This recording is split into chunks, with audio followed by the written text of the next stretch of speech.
Today in the kitchen, we're making our favorite pork chops. And we're also going to show you a simple pan sauce to go with them.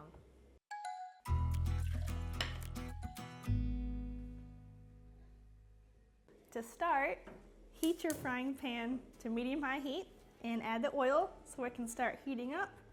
You want to get it nice and hot.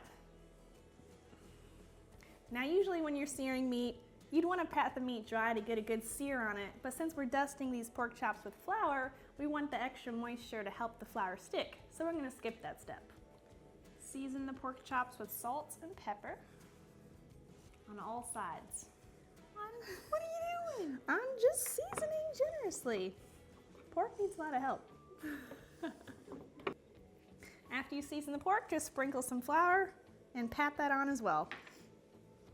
Or better yet, tell her to do it.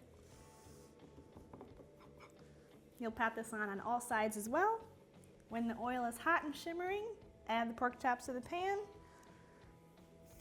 Being sure not to overcrowd. If you have a smaller pan, you can just do these in batches. And you'll want to fry them until they are golden brown. It'll take several minutes on each side. They're golden brown, so I'm going to give them a quick flip.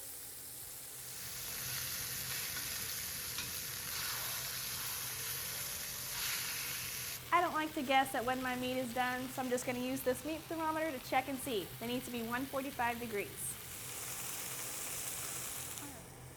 I'm going to remove these and put them on a plate to rest while I make the quick pan sauce.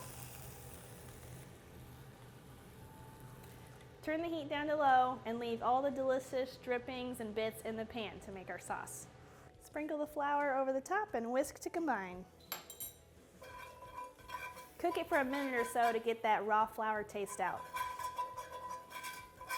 After the flour's been toasted, drizzle in the milk while whisking to combine.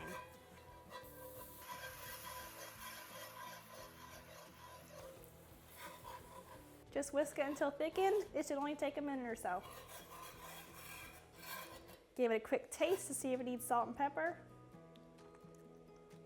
It does.